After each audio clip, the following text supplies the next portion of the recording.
Hello and welcome to Conversations with Rev G. I am Reverend Grenetta Mason, aka Rev G, and I'm here every Monday night live on WEMS Radio. We're on Facebook, we're on Twitter, we're on Twitch, and we're also on YouTube. We come together each Monday night with guests from all walks of life with different perspectives, and we talk about life, we talk about love, and we talk about spirituality. We talk about spirituality from a practical point of view. How does it support you in your everyday life? What things are your go-to practices when you're feeling that you need some support, when you're feeling that you need clarity or you need to just bring some joy into your life? What spiritual practices are your go-to practices? We talk about the spiritual toolkit, and in the spiritual toolkit we all have different things that support us when we need them. And as today, as we look at everything that's going on, I know I need a lot of support. So I'm sure that a lot of you need some type of support. And I like that my guests, they come and they share what supports them. And we hope that in sharing what we use and what methods support us, that they can support you. You can find me every day with inspirational messages on Facebook as Reverend Grenetta Mason. I'm on Instagram as Rev Grenetta. And I am here every Monday night from 8 to 9 p.m. And I'm excited about sharing with you because my goal here is to support you in living your best life, living your dreams. Enjoy with grace and ease. And tonight I have a really special guest that I'm excited to have on the show tonight, Nicole Phillips. Nicole is a senior talent manager, and I've known her for a long time. So I'm excited to catch up with her about what's going on in her life these days. Hey, Nicole. She's Yeah, here. there we go. Hello. How are you? Good. I It know has, I was like, we haven't had caught up in a long time, so this is a good time for me to catch up with what's been going on with you. I think back when we met many years ago at Jones Day, right? I think that was the first, right? and maybe that was, I don't know, I might have been like 23, 24. I'm not 22. dating myself right now, but Right, exactly. some years ago when we first met. Yeah, exactly. So it's been like almost some years, right?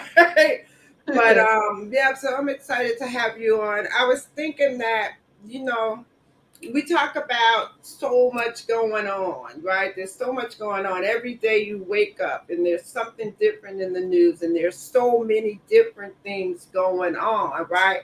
What kind of tools do you use or spiritual practices do you use, Nicole, that's supporting you through this crazy time we're in? Well, I'll start out by saying I generally turn off the news. Uh, Mm, it's a little too aggressive at times, mm, and of course I have to watch the news to stay current and kind of see what's going on out in the world because I don't want to live under a rock. But for the right. part, I'll watch what I need to watch, and I keep it to a minimum, right? Mhm, I find that the news can definitely put a damper on your day with all the things that are happening, and I mhm, think that their tone is always fear based. mm, It's mhm. to incite fear and to keep everyone nervous to Mhm. continue watching them, right? Mhm. Right. Exactly. Horror movie, right? Like, oh, what's gonna happen next, right? Right. Exactly right. Exactly. Like we're there. There's the killer right outside my door, like that type of vibe. So for the most part, I try to keep the news down to a minimum and just stay. current events. My day to day generally is hectic enough, so I don't even need the news. Right. Okay. Mhm. With work and just my general day to day life, like I have so much going on um, regularly that I don't like to start my day with the news or have my day interfere with any news topics Mhm. because my day is scary enough. There you go. Well, what does your day look like, right? Walk us through kind of where your day looks like that makes it scary, right? The last few years, my day has, and I'll just give you a very high level, 50,000 view. I get, well, after COVID, let's go after COVID. After COVID. Okay. Different. But after COVID, once COVID hit, we were thrusted to our homes, right? Pushed into our homes, locked down. And that was something that myself and, of course, the world had to adjust to, right? We were so used to commuting every day, leaving the house at 6 a.m., 7 a.m., and not coming back home until 9, 10 p.m. Because, of course, after work, there's an after party. Right. A happy hour or something like that. So you just get lost in your day. And we were accustomed to doing that 5 days a week, generally speaking. Then COVID hits, and now we're forced to like be in our houses around the clock. Now, I know most of us thought like, oh, this will be 2-3 weeks, and then we'll, do some things around the house and then, get back to work. But we all know what happened. Either way, fast forward, COVID set up a lifestyle where we're working nonstop, literally every minute of every day, taking small minutes to maybe make some food if you have time. Mhm. Day. Mhm. So Mhm. literally, I get up and I'm literally pounding out my day, Mhm. minute by minute, um, and trying to get through the day, back to back meetings, back to back phone calls, and by the time you look up, it's 8 p.m. and you haven't had dinner yet. Um, No, that's, my. that's what's changed, Cornetta. Is that it? You think the so coming out of the whole COVID world, you're saying has this impact? Let's go prior to that. What would you say is different now than Well, what you were doing prior? So it's been 3 years, right? So it's kind of interesting to think that can't even remember right prior almost, right? I felt, I always felt fairly busy throughout my days, but I felt as though I had a little bit more freedom because, you're interrupted throughout your day with talking to coworkers, going out to lunch, going to find food, that Mm-hmm. all the way down the hall. So Mm-hmm. on the way there, you're talking to like, 4 or 5 people, one or two, whatever.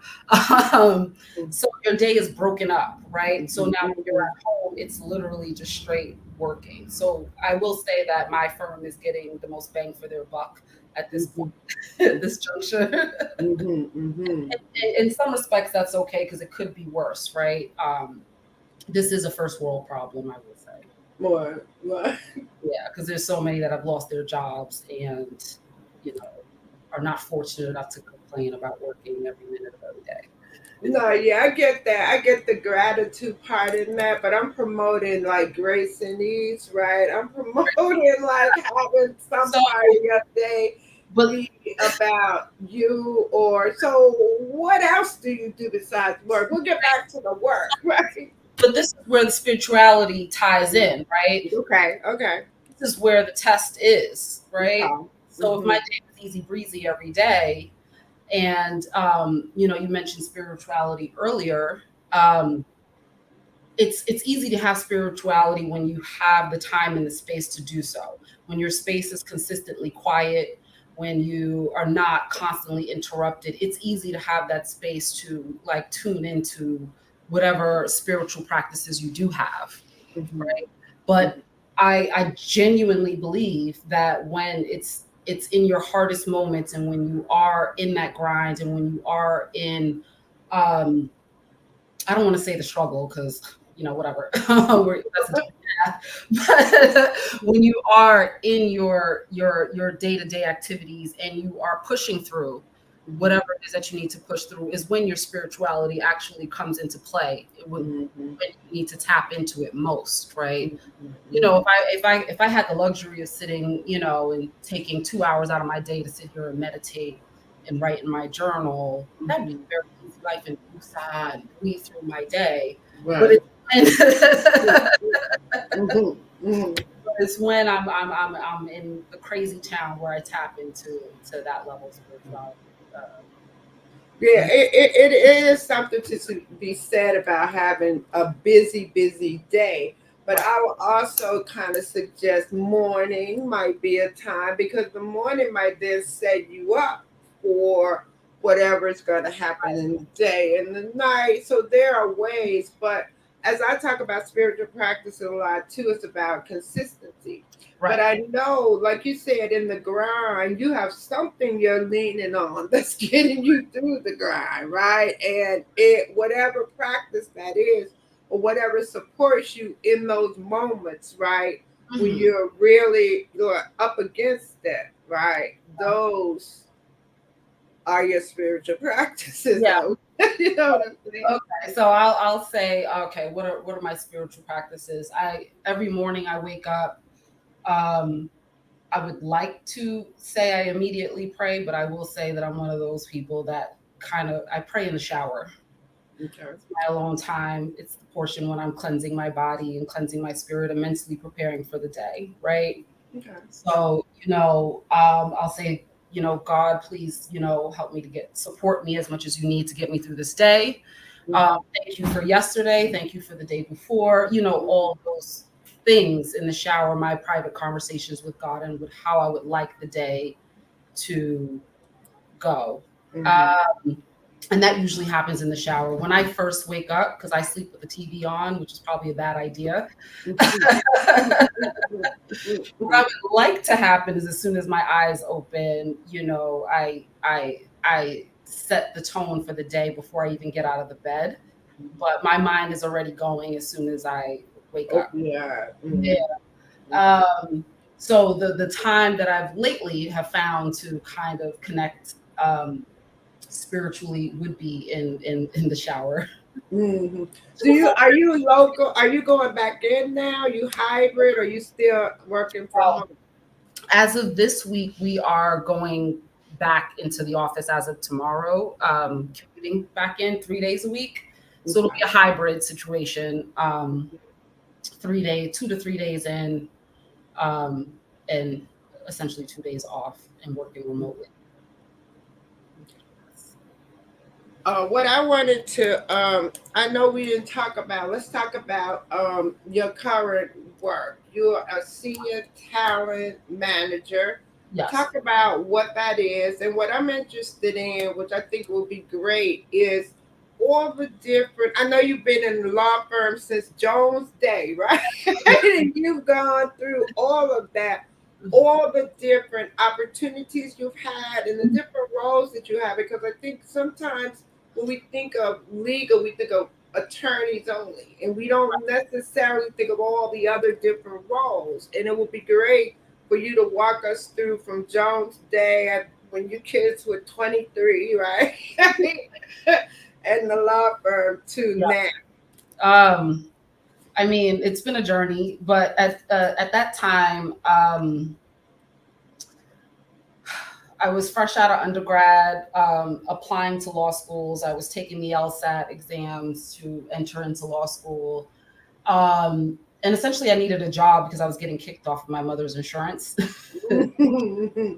So she's like, "You got to get a job today." Like, I can't. I'm like, okay, fine. So I started as a temp at Jones Day, and back then we weren't really doing much with scanning files into a scanner to basically clean up their file room or something. Either way, I was only planning to stay there a couple of months until I got into law school. But I will admit, and I'm happy to admit publicly, my LSAT scores were not strong enough to get into a tier 1 law school, and I didn't think it was worth it at that point. Um, so just to kind of cross correct, I connected with a headhunter who's like, oh, you're into events. I have this job. You're going to be a recruiter. And I'm like, I don't want to cold call people. It's not a scam, right? And she's like, no, it's not cold calling at all. Either way, I went on the interview and this whole world was introduced to me. And I know a lot of folks don't understand my role because you say, as you mentioned, law firm, people automatically think that you're a paralegal or a lawyer or some sort of a secretary. But there's this whole other world of legal recruiting, professional development, and legal training and development that exists. Little by little, I just kind of, legal recruiting, I started out in there where we were going on campus to law schools and trying to recruit young lawyers to summer with us. That was a few law firms ago. From that point, I decided I definitely wasn't going to law school because I found an arena that I was happy with. Since then, I've transitioned from legal recruiting to kind of a professional development role where I focus on basically attorney life at the firm. And I should start out with saying that I am in a corporate law firm, so it's very different from what you see on Law and Order and and criminal court and all that jazz. I work with corporate lawyers who focus on mergers and funds and deals for corporations. Right. What I do day to day changes, which is very difficult for me to talk about what I do because I really don't know. So what's this role then? When they come with all right, so that's good. I know you went to school and you got your master's in organizational change and development and all of that. So okay, so would you still say you're in legal recruiting and your titles have changed? Or what are the steps? So you went from legal recruiting anymore. I am, so what I do day to day, like, gosh, my and I need to work on this, right? Like just kind of like that elevator pitch if I go with it. I'm responsible for the attorney population, talent management of just the attorney population. Whatever that is, it can be anything from morale building, it can be anything from training programs, onboarding of corporate associates, anything having to do with an attorney's life inside of the organization. It falls under myself and my team, right? So my day-to-day changes. We do annual reviews, mid-year reviews, we do bonus and comp, we do training and development, like I mentioned. We do events which are tied to morale building. I'm also kind of I like to say a counselor and confidant to lawyers who work very long hours, who might need a little bit of a conversation or help with like structuring their personal lives alongside work. This encompasses so much that it's never any one thing, but it's all the things, right? Down to associates feeling like I'm trying to think of an example for you. They want to offer soy milk. I'll collaborate with the with the office services team to make sure every floor, and figure out the cost benefit analysis on having soy milk on every floor in the office. Like it encompasses so many different things that it's literally organizational development, but I only focus on the attorney pool, if that helps. Yeah, it sounds like a mixture, right, of a lot of things, right? It's a mishmash of things, and everyone, when I say that, I'm in the legal space and I share my title, everyone's like, "What's that?" And I can never really fully explain it. Because I always, we all, like you said, we always think about, when we think about legal, we think about the attorney community. And there is a whole nother community in the legal world. When you mention corporate You know, Yep. there's the whole aspect to it. Right. And everybody, you know, they don't all have to be a lawyer. Like you started off, and then you were able to shift, right? So, what are you passionate about? Is it in this whole world? What would be your ideal role? Um, well, the reason why I did my master's in organizational change management, and I chose that, and it's very similar to like industrial and organizational psychology. It's very similar to all those development fields. But what interested me was self-driven. Mm, I wanted to work.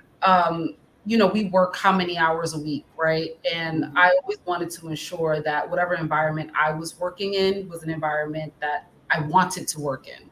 mm, Uh, mhm, and the one way to do that, is to get in there and make organizational change, right?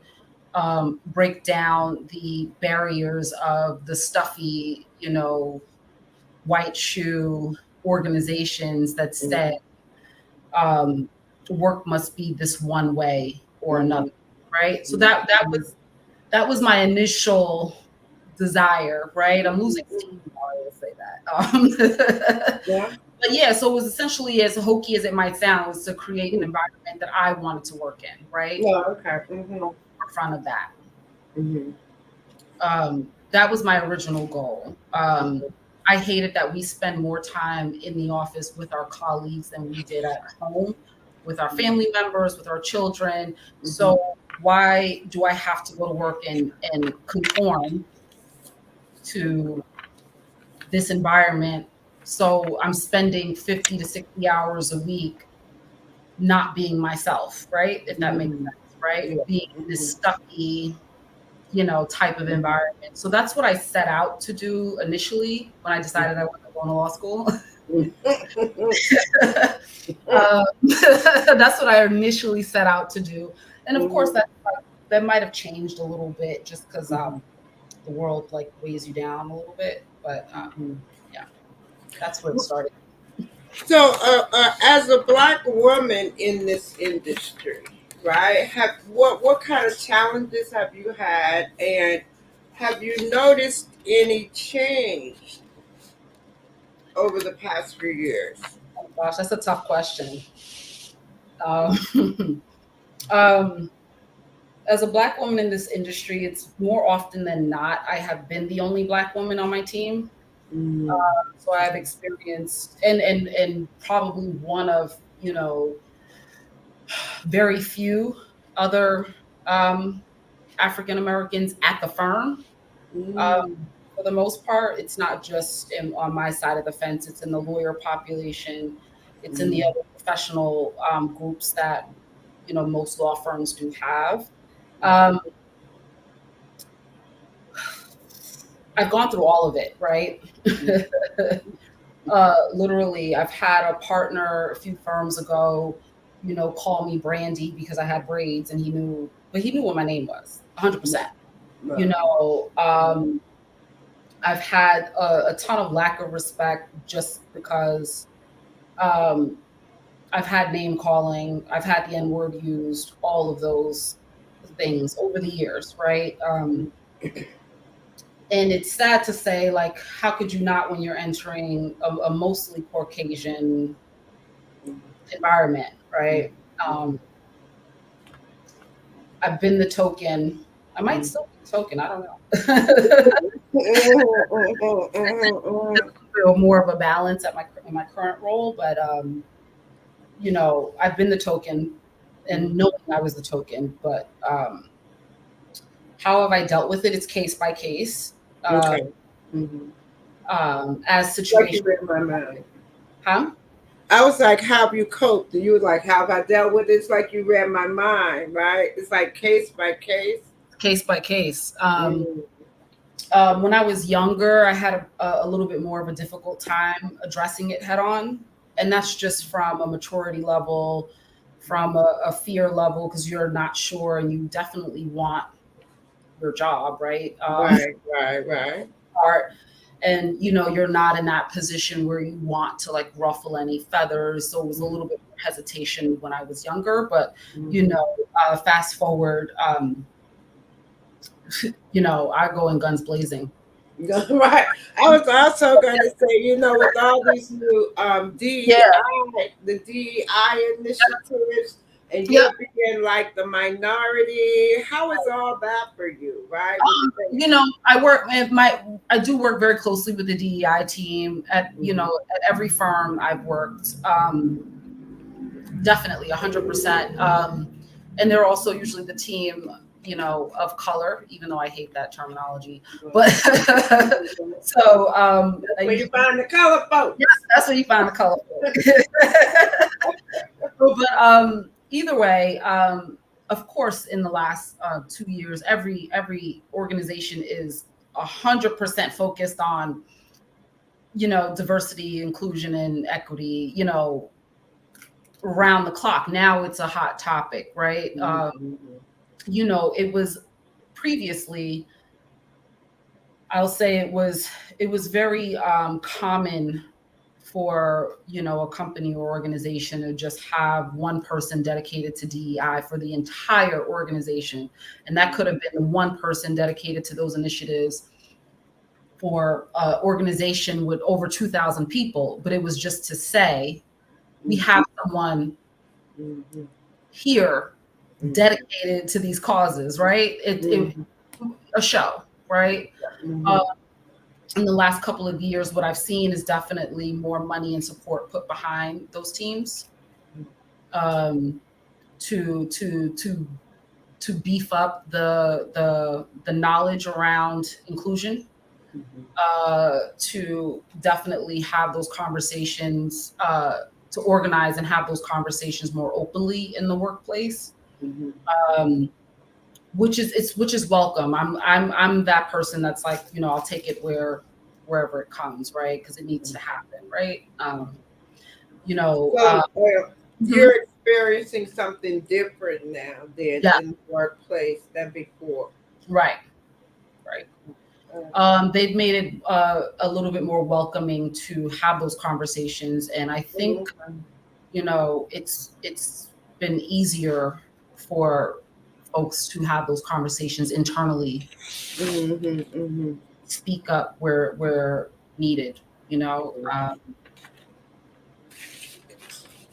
with their thoughts, with their, you know, feelings and all that type of jazz. I definitely think that the organization has beefed up in that arena a lot more in the last 2 years. When you know you said that you were the token in the whole company, right? Is there a small percentage of minorities? Because I'm wondering. I'm not. I'm speaking very generally on purpose. But generally, the corporate legal space does have a deficit of, Okay, that's what I'm trying to get to. Okay. yes, Is it professional. because, I mean, I know there's a deficit in many areas, but do Yeah. we know that these jobs are there? Have you seen, like, so you've been there a long time. What's your experience of the population of Blacks that know about these jobs or pursue them? Or did you have to do some conforming, you know what I'm saying, to really, For me? yeah. Oh, yeah, for Yeah. me. Okay. Uh, of course, I did some conforming earlier on. Okay. Earlier. Okay. Yeah.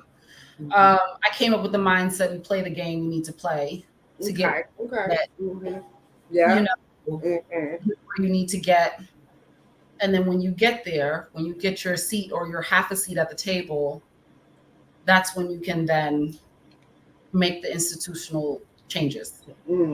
So earlier on in my career, definitely, I conformed a lot, right? Very, again, I'm glazing over this on purpose, but you know, I had to eat sushi when I never ate sushi before, right? That's all that's offered, right? You know, That's a good one. I have to smile when I know someone said something that's a little questionable. You know, it's let's negate the stereotypical Black woman, right? That was the purpose, that was the goal back then when I started. Mm-hmm. It's let's negate those things. Let's like show them something different. Mm-hmm. Even if I might organically and authentically fall into some of the stereotypical personality types, Mm-hmm. literally have to hold that back in order to not feed into what others thought of me. Just by, Mm-hmm. Mm-hmm. and that was early on. Again, I'm a lot, and that was in my youth, right? So now as I'm older and a lot more comfortable in my skin, I Mm-hmm. don't give a listen. Mm. No, like,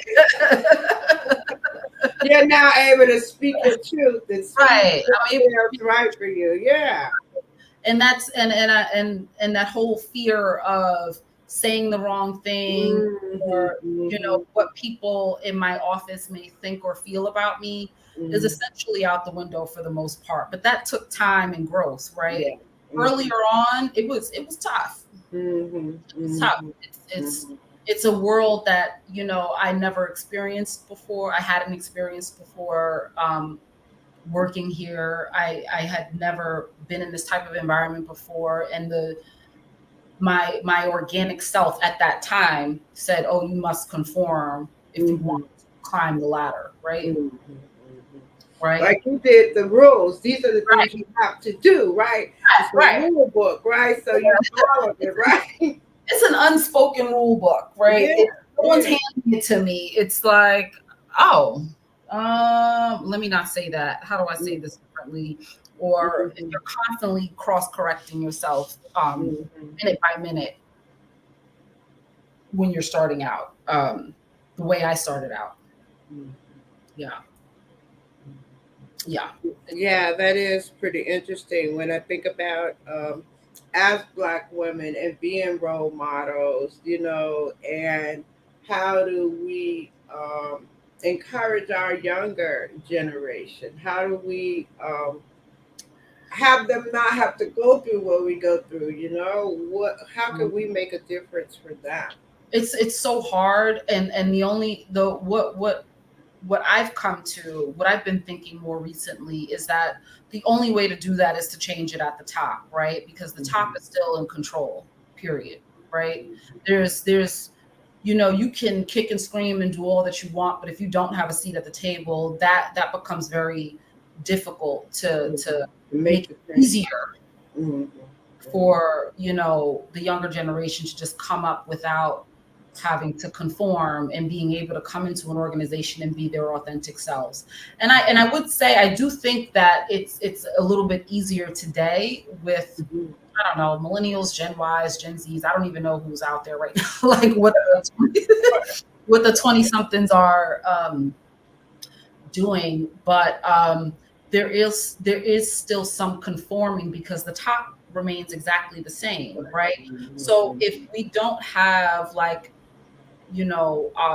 our youth, or folks in my generation willing to stick out the pain points, to get the seat at the table, to make the genuine and hardcore institutional changes, I don't know that it would change much for the folks coming up. Mm-hmm. Mm-hmm. I don't know that it would change that much because the folks at the top are literally reinforcing their patterns, their Mm-hmm. thoughts Mm-hmm. down the ladder. So, folks in my arena or right above me, when they get to that level, they're going to reinforce what they were taught, right?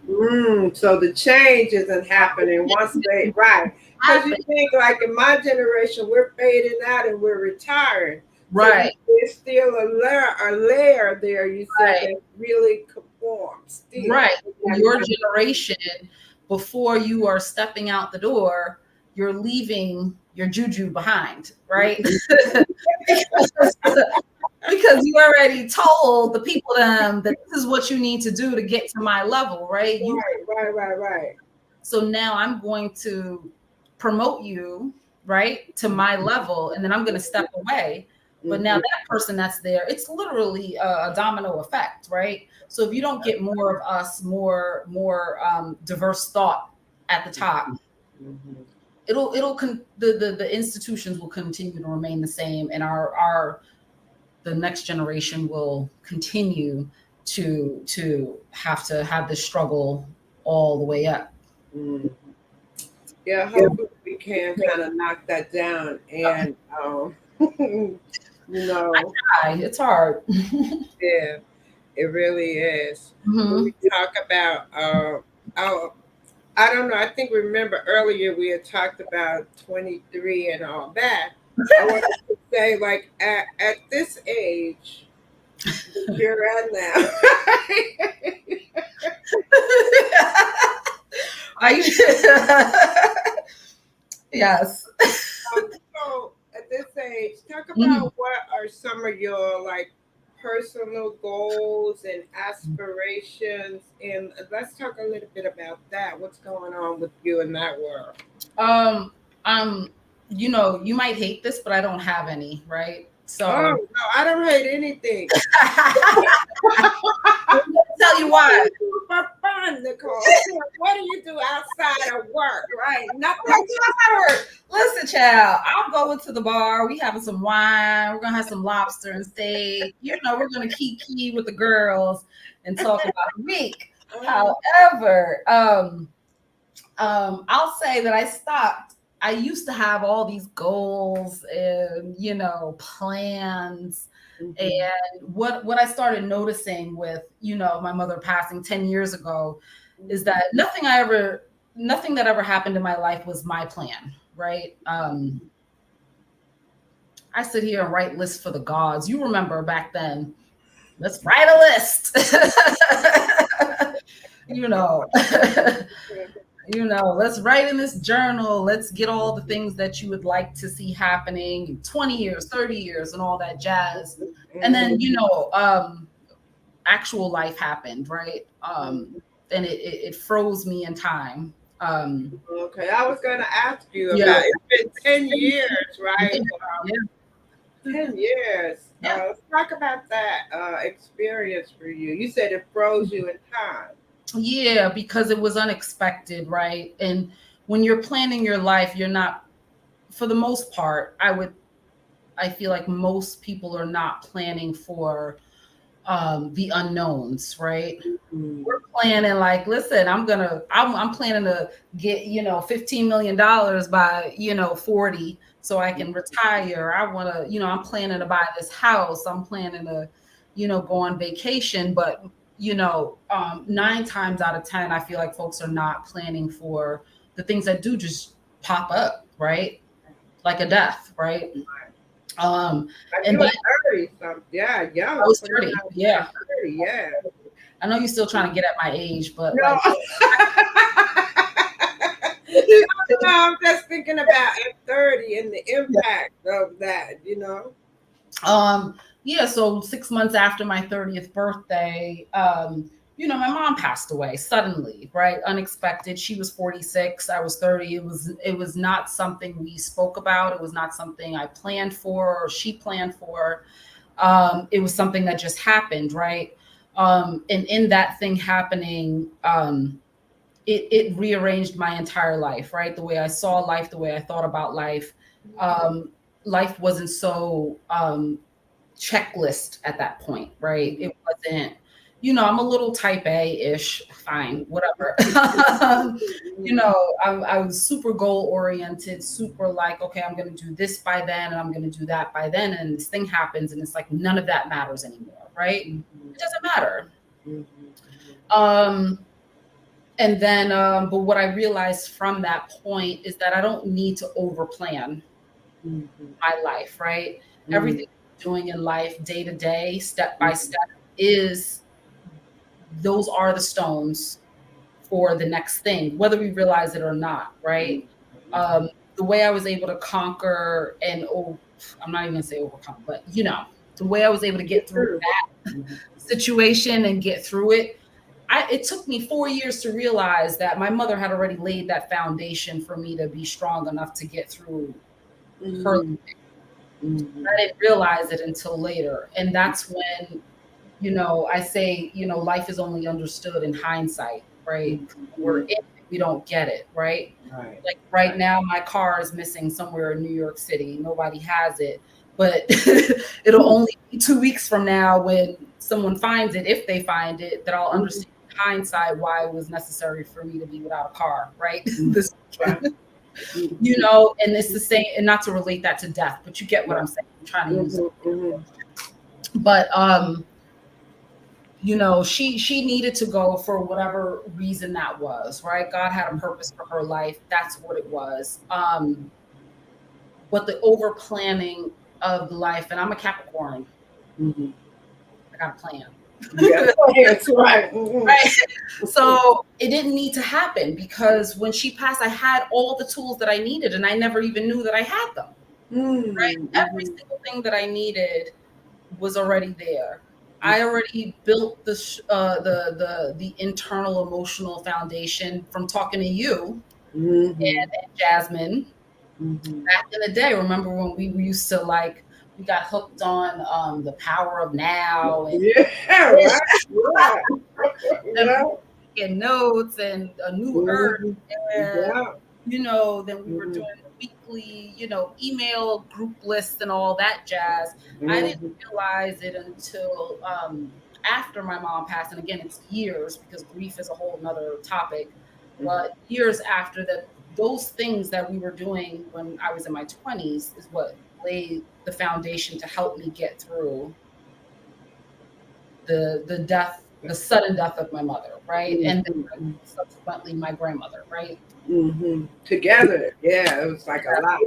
Yeah. Yeah, it was back to back. And people are like, oh, you're so strong and all this other stuff. But I didn't, again, like the little pebbles of the foundation was built way before I knew that's what was happening, right? I always was a saver, so I had the money to kind of, cover funeral expenses and things like that. I had, I grew up in church, so I already had God and Jesus. But then again, those weekly things we used to do by reading, A New Earth and the Power of Now and The Secret and all those jazz additionally laid that foundation of being at peace with where you are in the now. Super helpful, and not necessarily questioning what the universe has for you. And just understanding that all the pieces to the puzzle fit together, one way or another. And again, it's always, having the faith that the foundation is being laid. And that's the hardest part, is in the moment when you're thinking about things, when you start to think ahead or think backwards, is when things are in turmoil, right? But again, like the foundation was laid. So, the last 10 years it's been interesting to say the least. Yeah, well, it's good that you were able to remember some of those things we used to do and lean into some of those practices, right? You talked about the foundation. Talk about your spiritual journey. You grew up in the church and you continued to go. Listen, and where are you now? You're a church girl, right? I grew up in the church. My grandfather was a deacon. We went to church, I don't know, 3 times a week, Sunday service there was, Bible study, Wednesdays, choir rehearsals, even if he wasn't even in the choir. Let's just do that. You at the church. We went to church. And then, somewhere around, I'm going to say my upper teen years, I kind of left the church, doing some things, going out, hitting the streets a little bit, Right, no church. Partying and stuff like that, which is kind of, counterproductive to going to church on Sunday, right? You need to sleep in. Yeah. So I left the church for a while, and would only go back for funerals or weddings, sometimes on Easter. Went back to church after my mom passed, right? Because that was a difficult situation. So I am fully back in church most Sundays, and as involved as I can be, week to week. The spiritual journey, it's a full circle journey, right? Mm-hmm. I think, you know, the foundation in church is what's able to get me back into church. Mm-hmm. Uh, I do also believe in, you know, stars aligning, if you will. Mm-hmm. Mm-hmm. You know, it's all the unspoken or the unseen uh, Mm-hmm. factors. You Mm-hmm. know, so it's like I grew up there, took a break, came back. I try to meditate, but that doesn't. I'm not a meditator. My brain is just, you know, it's something you do have to practice regularly. Yeah, exactly. Mm-hmm. Um, and you know, I pray a lot, right? I pray. I have conversations with God. It's so funny. I said to my friend the other day. I went out and the person I was out with had asked me to pray at the table, and I'm like, oh crap, I don't really pray out loud, right? I don't pray out loud. Like in your head, in my head, right? You know, my Mm-hmm. conversations, right, with God. Mm-hmm. Um, and then I realized like it doesn't matter that you don't pray. You don't have to pray out loud, right? It's whatever's in your heart. It's whatever's in your mind. It's whatever you um, feel the strongest. It's what matters most is the time that you set aside to have that Mm-hmm. conversation with God. Mm-hmm. Um, that's what matters. So yeah, my spiritual practices in the shower, our conversations with God. Mm-hmm. Um, I do believe what you put out is what you get back. Mm-hmm. Mm-hmm. So for the most part, I try to put out good, or I try to be genuine, I should say. I'm not going to say that's always good, but I try to put out good, and I try to do what comes natural and what's authentic to me. Mm-hmm. And I definitely am a firm believer in don't put out what you don't want done to you. Right. You give what you give out. Right. And we talk about that even from an energetic perspective Mhm. too. Like what kind of energies are you throwing out is what Right, you'll receive back. Because sometimes right, we look like I remember I had a friend, I remember this story forever. She was saying she was in New York City and she was so happy right. to be in New York, right? And she was Yeah, riding the bus and she said everybody was smiling, yeah, right? yeah. And I was like, clearly not everybody in that New York City was smiling, right? But the energy of the excitement for Mhm. her, captured all of that. So Right. I totally believe in that whole thing. And it's great talking to you because I don't think I've seen you since your mother passed. I Right. think that was the last time I saw you. Yep. And you said that it kind of took you 4 years, but one thing you said that stuck with me is that God had a plan for her. Yeah. Where did you come to feel good with that, and how has that supported you? I didn't.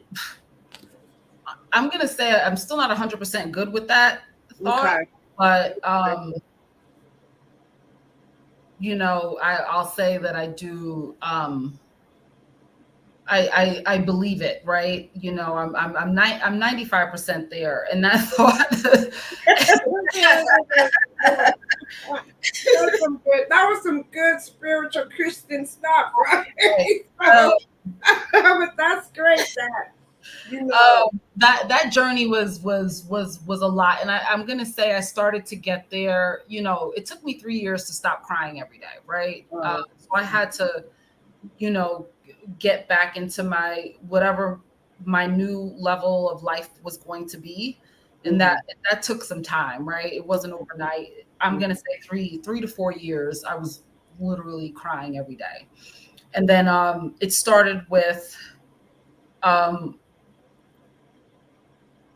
going back to church, and my first sermon going back to church was about a plane crash. mhm, um, and it's like you're on this plane and you hoping it doesn't crash, but something or another. But it was like spot on, right? And mhm, it's like you can't have faith in God and then question everything around it, around Him and His mhm, decisions, mhm, which is which I say is still a struggle because I'm an only child, and I'm like, you gonna take my only mama child? mhm, You know, like, come on, where are we at with this, right?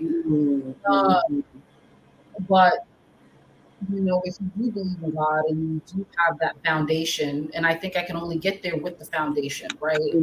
Right, exactly that. And that faithfulness and being faithful, that's a big one. That's my word for the week. In my Bible study, we had these words that we were focused on for the week, and faithfulness was mine for this week, right? And being Yeah. able to stay faithful in the midst of all of everything that's going on. Right. And I don't know, like, it's the how to that concerns me. So I go with, you know, as long as you're working towards faithfulness, that works. That works. Yes, exactly. Because you're always tested, right? Always, right? And I don't, people say, oh, have faith, but then it's like, how? Yeah, I know what you're saying. No, that's it. I'm with you with that. How people say do this, and you always want to say, well, how, right? I love that. You know, do I take 10 deep breaths? Do I like cough 4 times and then you're there? Like, what's the how part? And that's the part that people, no one can really explain it. And it's in that no one able to explain it that you start to try to figure it out. So my thought is always like, as long as you're working towards faithfulness and having faith, period, you're on a good path, right? Like it's not a destination, right? And I don't think that it can be, right? Because again, when you get back into that heat of the moment, it's like faith, like no. No. You're like, no, right? Or this is supposed to happen. Why? You know, so if I'm working towards it and I don't waver from that point, then we're in good shape. That's why I say all of it is a journey, and that's why I call it like practices, right? Because you have to continuously practice, because if you don't, you'll just fall out of all of it. And I also like what you said also about the circle. We started out, you know, with the foundation, then we branch out into all these different places, but then we come back with and a deeper understanding. And I think coming back to where we can genuinely understand why we go to church, the Bible, and you know, get the questions that we had answered, you know, and just really find a space in our spiritual tools, our spirituality, our church, and all of that. So that's pretty cool. And it's like when I get into those moments where I get lost in the sauce, right? Like, I work with my therapist a lot. I will say I do have an external outside of the church therapist, which I think is important to note. But it's I will in the moment, like, you know what, my steps are already ordered. Just do what you need to do. Don't worry about the future. Don't worry about the past. What's meant to be will always be, right? Like in those type of, you know, people call them affirmations, if you will. But, no, I have these mantras that play in my head to keep me calm and in line, right? With the goal. And it's okay, you know, I also tell myself it's okay to get angry, it's okay to get upset, right? But don't rest in it, right? Yeah, exactly. Because we are human beings. There's no way we're going to sit here and not be upset about something that we hear is that we're not going to have a reaction to the outside world that we are living in, right? That's it's a human natural response, right? Exactly. When you choose to sit in it for weeks and months and years on end to just be, you know, miserable Betty, then that's a different topic, right? It's like a whole different thing, right? Different thing.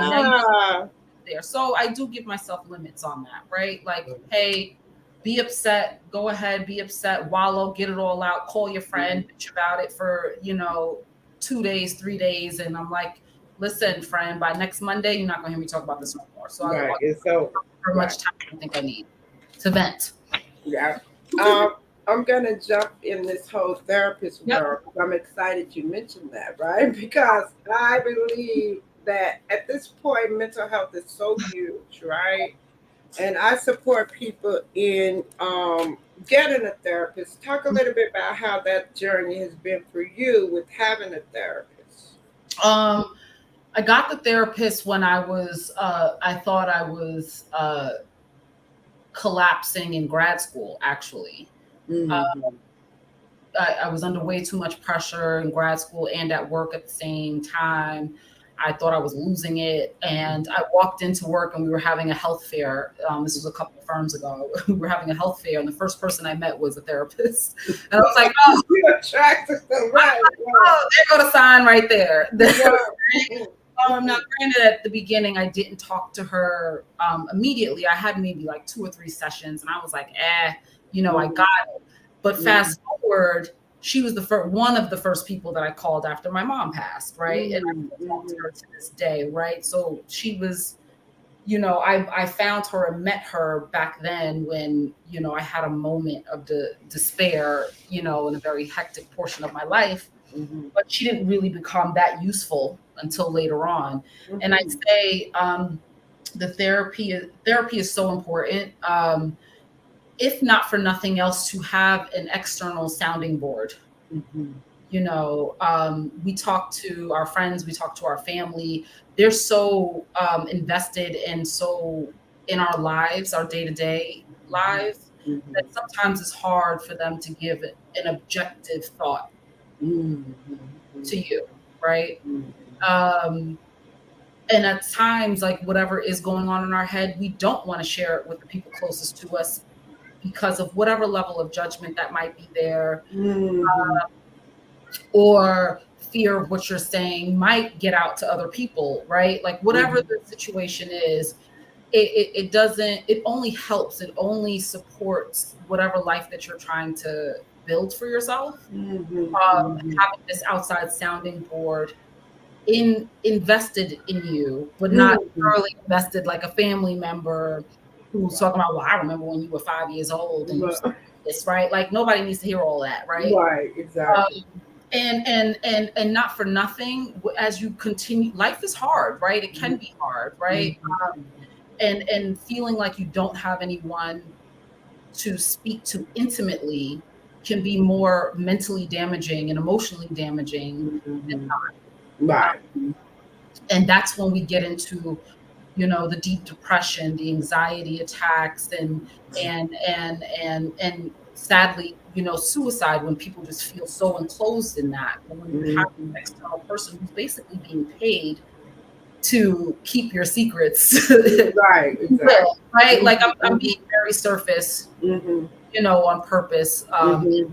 because I know the topics that are out there are usually very heavy and they go so deep. Deep, But thank sometimes you. it's just as simple as, I need someone that I can be 110% myself with, and this person Yeah. is paid to do that, and Mm-hmm. they're legally bounded Mm-hmm. to Mm-hmm. keep what I'm saying to them confidential. And Mm-hmm. that's like one of the most freeing conversations that you can have, right? Mm-hmm. Um, it helps to release, right? Release whatever you have sitting in your head every day. You woke up, your shirt is wrinkled, now your whole day is ruined, now you want to jump off a bridge, right? Like that's not, That's not right, exactly. like it's Mm-hmm. important to have, right? And Mm-hmm. people, especially our community, we sit with our Yeah. thoughts and feelings so Oh, yeah. hard because Mm-hmm. of however we were raised, right? It's just Mm-hmm. not a thing. Oh, Mm-hmm. black people don't do therapy. That's a white person thing, right? We're Mm-hmm. selling that today, Right, right? exactly. But I think we need to continue to talk about it more, and making it a safe venture for people to have, and that it's only, Mm-hmm. And not make it yeah, something that people aren't willing to. It used to be in our community, we weren't doing that. But right, now I like to always talk about how important it is. And I like what you said, just having somebody to talk to, a sounding board. right. And Sounding, that's not judging, that right, you feel free to right, open up to that person. right. But yeah, it's been a great conversation. Yeah. We have like filled up the whole time, right? I had something else, and then I looked, and I was like, "Oh, it's 9:02, right?" If it's quick, we can get through it. Well, Well, I'm so excited Yes, that you were able to join me tonight, and that I'm going to be in touch with you. I'll be yes, texting you, right? yes. And be in touch. And good luck with all that. I still, when I text you, I'm going to ask you what you do for fun, because all I've heard today. Because I already told you, you missed it. I'm out there getting myself a bottle of wine and some Oh, hey, okay, got it. ain't much else to it, right? Or She said, I'm, I'm still hopping on planes. I've slowed down. okay, I'm you still hopping. traveling. Yeah. Yeah, okay, traveling and wine. Those are two Yeah, combinations, right? yeah. Or binge watching something, even though Netflix is Oh, okay, that's a new like, thing. All yes, yes. right, Nicole, So, great seeing you. yes, it was nice Take seeing you too. care. Thank you for having me. All right, I'll be in Yes, touch. yes. Take care. Bye. Bye bye. Thank you for joining me on Conversations with Reverend G. I'm here every Monday night, WEMS Radio Live. I'm here with guests from all walks of life. We have conversations about love, life, and spirituality. I am also on Facebook as Reverend Grenetta Mason and on Instagram as Rev Grenetta with inspirational messages to support you in getting through your day. My goal is to support you in living your best life in joy with grace and ease. So join me here again next week with another great guest to share with you to support you in living your best life. I'll see you next week.